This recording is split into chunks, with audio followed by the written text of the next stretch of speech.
Swamp biome. Hey guys, I'm back with another episode of Mindcrack Feed the Beast. Um, yeah. I added a switch here that turns on and off the entire system. The downside is my only access terminal is on that side, so I might have to switch where that is because when it's off, it's off. However, I consume significantly less power when it's off, which is all right. Other things, I've started adding some patterns for more discs, and I've upgraded these to precision level. That way, I can pull in stacks at a time, which is exceptionally nice. I'm still running low on storage space, as you can see. I've already maxed out these two discs in terms of types, except for that one. I'm just gonna have to craft a whole bunch more, which I will do very soon. Redstone. My limiting resource seemed to be redstone, so yeah. Let's get a whole bunch of that stuff going. I rearranged my piping here so this thing would fill up in the meantime, but these guys are still getting their materials, which honestly I should probably turn this off to let this one build up, or at least go out in the real world and get some of my own. But yeah, I've been really hurting on redstone. I've just been chugging through that stuff like crazy and not getting much out of it. So yeah, I need to get that up and running. But more importantly, I need to get this thing up and running because this is sort of the heart of my base. So I got the grinder in place. I have a system of energy. There's an energy tesseract and here, let's actually break this and show you. Where'd my... Why'd you go up there? So I have a fluid duct and a tesseract here. And over here, I've got a tesseract and a energy conduit. I don't know if that's entirely necessary to have the fluid ducts and the redstone conduit there, but I like it. So this grinder works. I've tested it out. Puts everything in the ender chest, which is the same ender chest as the one upstairs. So anything that gets killed down there, it automatically gets pumped into my system, and I'm very happy about that. But what I need to do is set things up so that I can start producing even more energy from this part of my base, the oil. So I'm going to do that now because the sooner I get that railcraft boiler up and running, the better.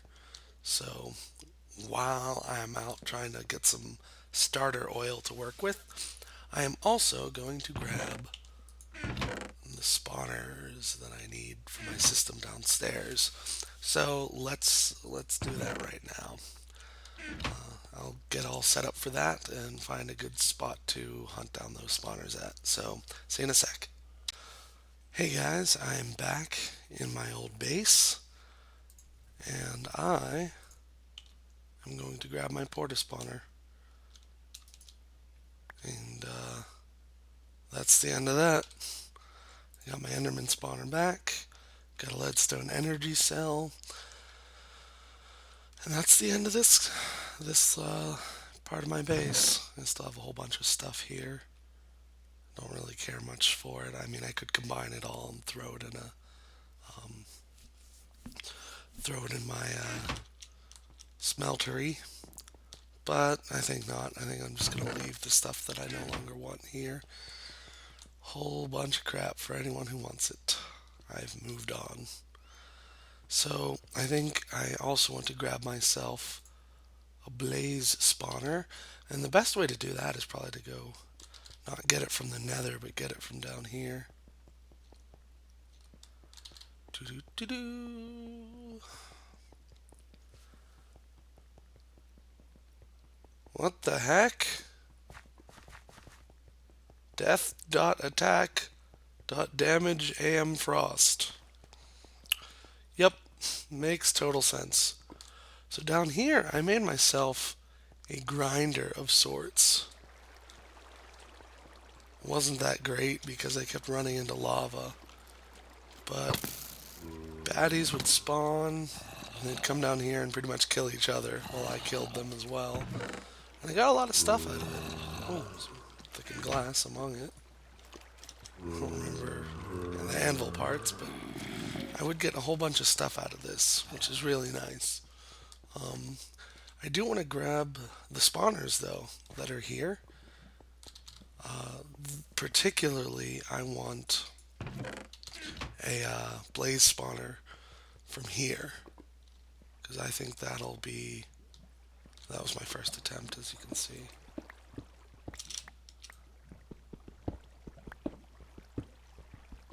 I really thought there was an area above here, but I guess I'm wrong. I guess it's further in. But I do want those blazes. Okay, here we go. That's a creeper spawner right there. I want to be exceptionally careful, because I know there's a blaze spawn around here somewhere. Of course, I could be wrong. It has happened in the past. Oh, and there's a blaze.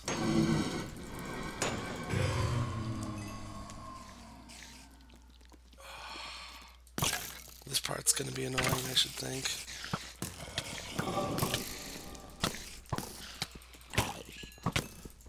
Yeah, this is the part where I'm just going to get ping-ponged back and forth by a whole bunch of mobs. There's a blaze spawner up here somewhere.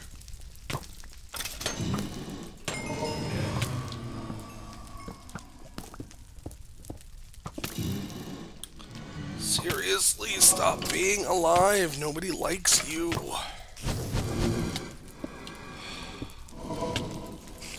The one thing I wish this game had was a freaking cobalt shield. Because I'm a little bit tired of mobs, like, just pushing me around. Oh, that's a creeper.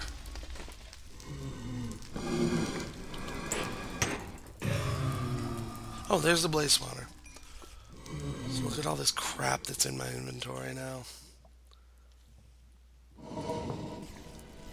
What just happened? What? So the thing is not in my inventory anymore. It seems to have just decided to disappear, which is just absolutely lovely. So maybe you can't jack those. I'm not sure. I'm kind of angry at the moment because that cost me a nether star. But I'm getting out of here before I get way too annoyed with the way the physics work in this. So I'll be back. I'm going to try to figure out what went wrong there. Hey guys, I'm back. I'm pretty sure I figured out what happened when I right-clicked to pluck the spawner.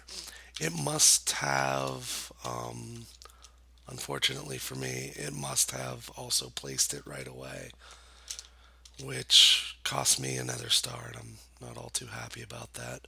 But that's okay, we can always kill more nether wither people. Yeah. But in the meantime, I'm going to have myself an enderman spawner.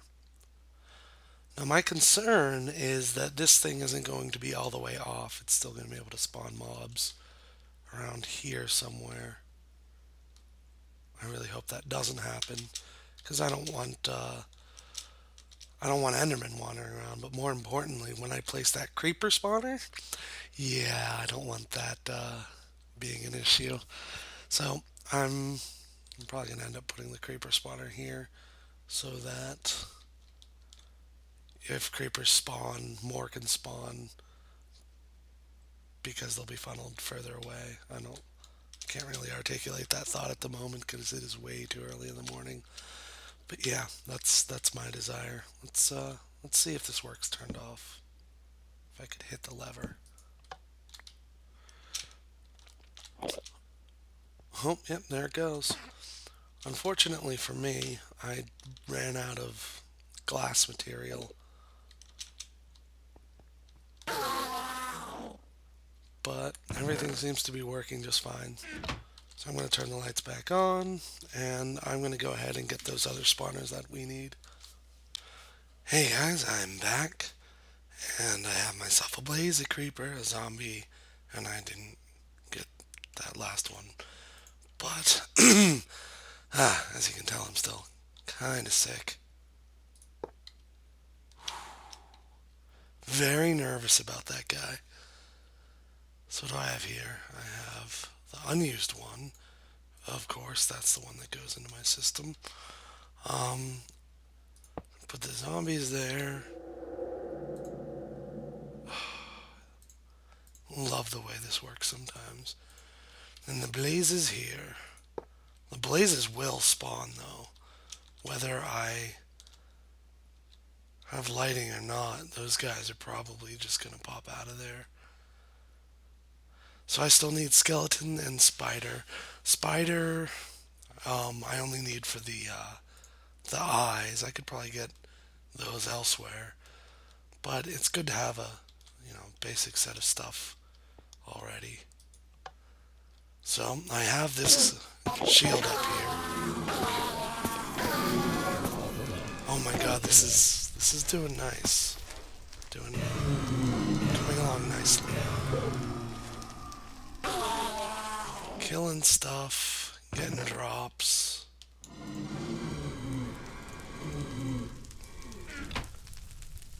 And it doesn't seem to be overwhelmed, which I'm really happy about that.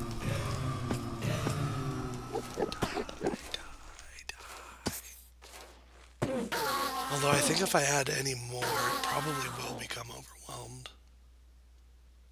Actually, no, here's a nice long period of time where nothing's actually happening. But as you can see, these guys have stuff on them. You can see it on the zombies, but you can't see it on the other guys. Actually, I should always turn this off before I leave it. You can definitely see it on the other guys. So I'm expecting to have a lot of equipment in my chest upstairs. So let's go take a look at that. And I think I fixed my field of vision stuff, so pretty happy about that. Yeah, here we go. I've got diamond leggings and an iron chest plate.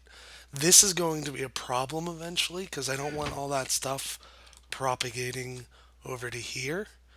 So what I'm going to do is do some sort of fuzzy export on diamond and iron and all that sort of equipment and have it come out to some chests or something back here so that I don't have to, worry about this stuff cramping up my applied energistic system. So yeah, I hadn't even considered getting carrots and stuff, but that'll be a nice bonus. So I'm gonna have all sorts of goodies coming my way. Gotta figure out what to do with these blaze rods. Very happy about this, and I guess the next step is to start getting some of that oil. I made a drum. Made 4 drums actually. Get rid of this extra porta spawner. So yeah, made drums. Gonna grab myself an energy conduit and a bunch of flare ducts. I probably won't even need them all.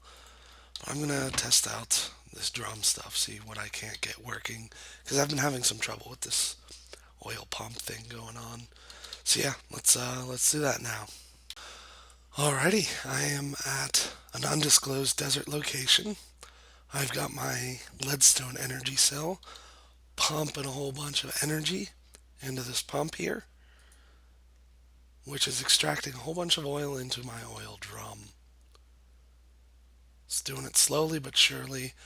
This thing can hold 256 buckets worth, and I've got 3 more after this one.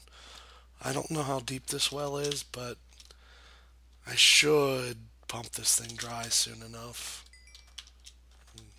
Not too much of a doubt about that. But my goal is to just like I don't have a chunk loader set up at my base, and I don't intend to because I don't want those chunks loaded all the time. I figured that might be a way to get found, so I'd rather not have them loaded. So instead, I'm just going to have to power this manually through one of these energy cells. I'll just go from pull to pull, extracting the oil as I please, and putting it into a giant drum. So yeah, that is my goal. Oh, there we go. But this thing still has to go all the way down to the bottom, and I don't know how long that's gonna take.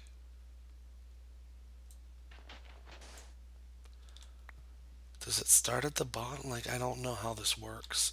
Whoa, there we go. Oh yeah, I do vaguely remember that. Ooh, I think this breaks free. There we go. We get to see how large of the pool this is, and it doesn't appear to be a particularly large one. Oh, free Certus quartz! Yay! But yeah, all this oil will soon be mine. Da da da da. And I will have a drum or two or three or four full of oil.